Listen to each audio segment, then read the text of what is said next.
Parliament lwaki Nalukoola tannaba kulayira? Speaker Amongi agamba tamumanyi era alabika si wa kulayira.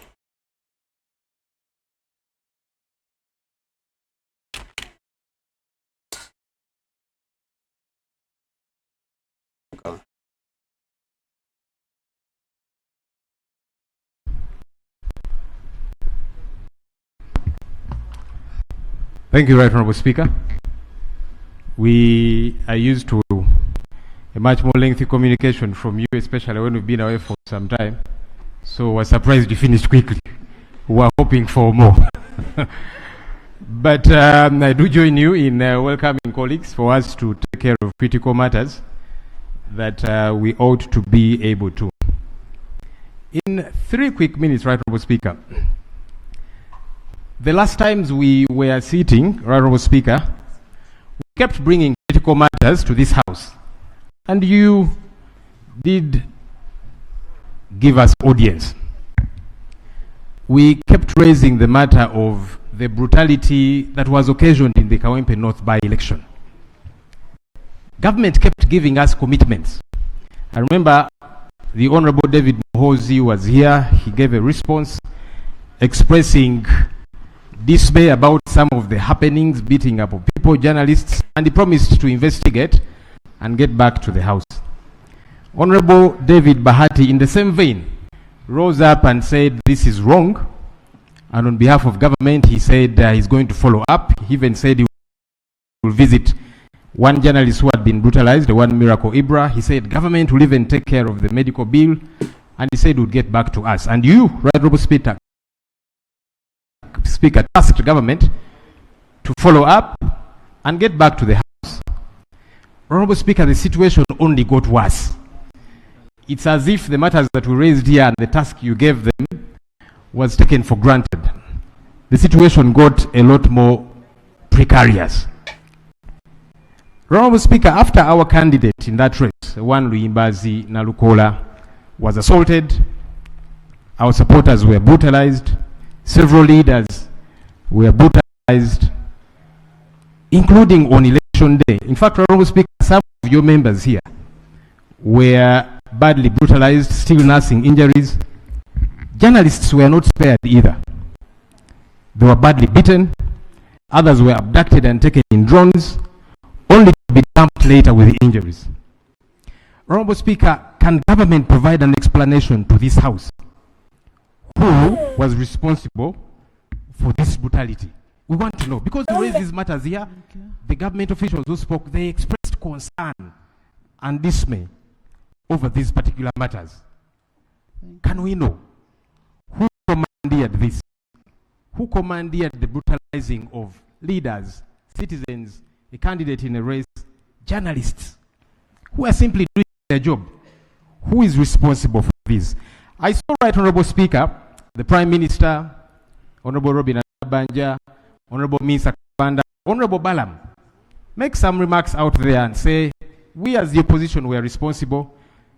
They even made remarks to the effect that we did these things to ourselves, we hurt ourselves, we hurt the journalists and beat them up, and so on and so forth. Some ridiculous statements. But it would be important that government, I don't know if that's the position of government, maybe they need to tell us that the statements we had made by the Prime Minister, made by Honourable Misa Kabanda and Honourable Balam, is that the position of government, that we are the ones who did these things? Thank you. Can we know, Right Honourable Speaker? And finally, Right Honourable Speaker, even though those were abducted and later returned, beaten up, the abductions are still on. I'd like to report that one of our coordinators, as a political party, one Bright Muhumuza from Western Uganda, was also abducted last night. We don't know why government continues to do these things. And for me, what hurts me, Right Honourable Speaker, is, and I want to call it pretense, honestly. When some ministers here do rise up and they say, this is bad, this is terrible, it's pretense because nobody is held responsible. It appears that's the position of government, because if it were not, government should be holding accountable all those who are doing these things. Somebody did say that those who are doing these things are doing them in favor of the opposition, so that we get sympathy. Why do you not take action? How many people have been held responsible for beating leaders, beating supporters in an election, beating up journalists, many of whom are still nursing injuries? Honourable Speaker, we want to know. It's not not enough that you keep condemning the few of you who probably want to look good, or in my view, pretend and say that this is bad, we are going to take action. Where is the action? We saw demand, right, Mr. Speaker. We've had government.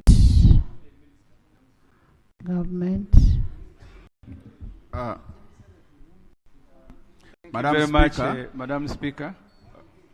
Madam Speaker, the issue is related. First, the leader of opposition has addressed the issue of brutality. After a by-election, the Honorable Mike Mawanda was declared a winner like today. The following day he was sworn in.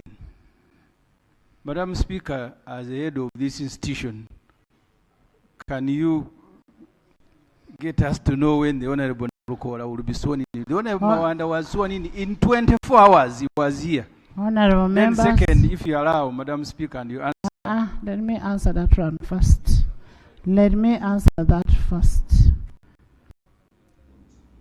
When a member wins, I wait for a gazette.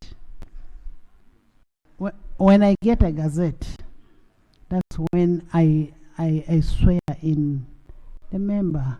So I'm waiting for a gazette. I need to hear from Electoral Commission before I do a gazette. And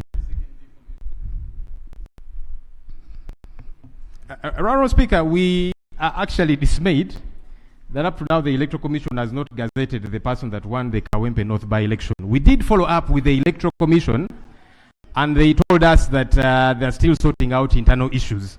We don't know what that means, because in the past, as we are saying, it's been done in record time, because the Electoral Commission is now funked as official. After they declare a candidate, legally they are funked as official.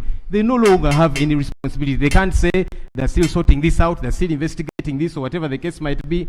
Maybe government, because government supervises the Electoral Commission. We'll follow up with and they tell us what has caused the delay. In the past, it would be done very quickly. Thank you very much, Leader of Opposition. Be patient. You see, the reason I am raising this, Madam, is because the Honorable Mawanda was sworn in 24 hours on record time. And then the issues that Madam Speaker, the Leader of Opposition, has raised. Can we have some order? Madam Speaker, I am a journalist. Before I became a politician, I was even covering Parliament here. I don't know, and I intend to bring a motion, Madam Speaker, inviting this Parliament to condemn first the brutality against the media, but also I don't know what we will do to make this government understand that the media goes to cover and give coverage to everybody, including NRM. But I saw ministers walking into polling stations, armored vehicles. I last saw them when the government was battling Konyi.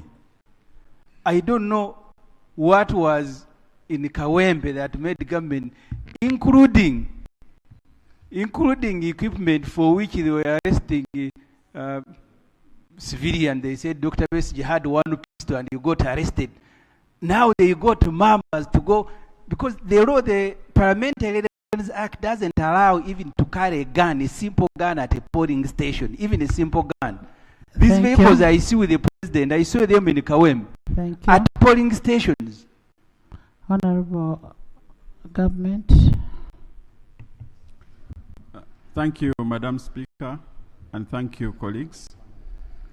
On the issues raised by the Leader of Opposition, you were not here last time, but we did report that the journalist was visited, and actually government, according to the CEO of Zambia, has picked up the bill. That is particularly what I committed in the House. Yeah, the first person. Regarding the situation in Kawempe, I'm a bit slightly, I was expecting a slightly different statement from the Leader of Opposition, And now that he has not said it, on the issues that he has raised, His Excellency the President issued a statement regarding the situation in Kawempe, and I'm not adding a word to that.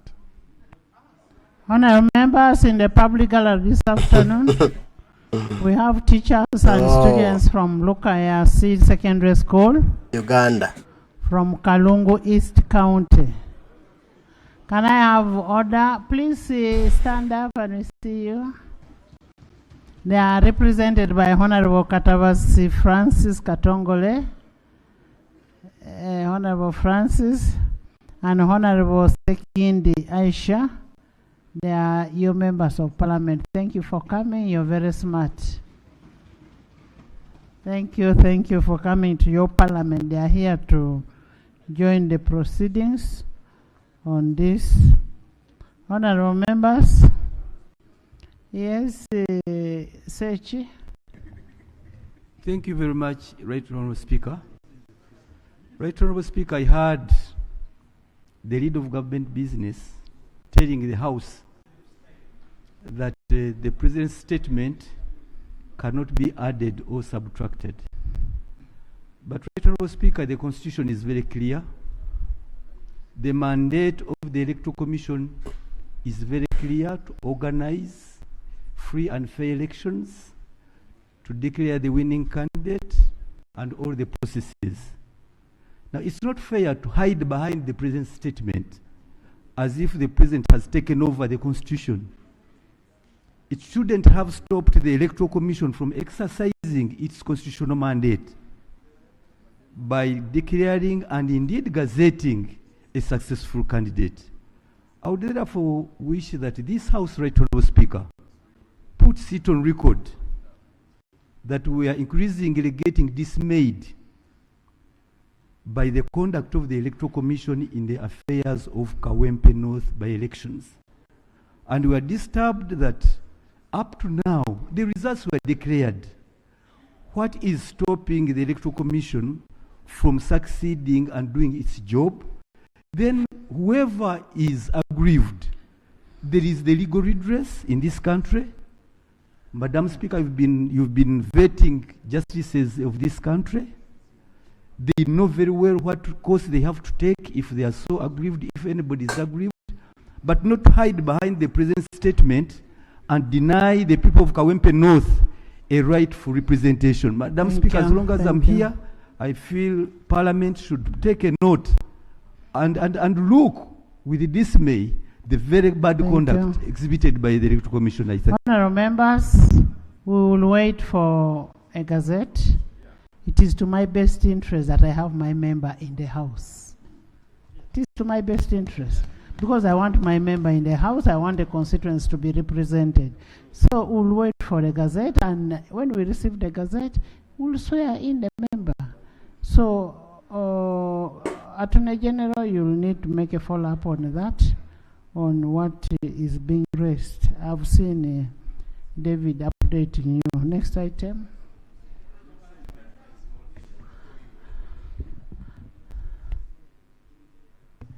Honorable Speaker, I think it would be a good thing that Honorable David Bahati clarifies something to this House. He said that the head of state released a statement, he will not add to it. This House does not operate based on rumors. What did the head of state say? Could maybe a statement be laid? Because he is represented here by the lead of government business. So if, because otherwise, as I think now, Honorable David Bahati might be a self-styled lead of government business. But if he was appointed to sit in for the lead of government business, can he then, on behalf of the lead of government business, lay that statement here, so that as Parliament we know, we were raising these issues here in Parliament. It's important that the country gets to know what was said, what action is being taken. Please don't refer us to social media, to I don't know where. We are here as colleagues. Please lay on table. Yes, lay on table.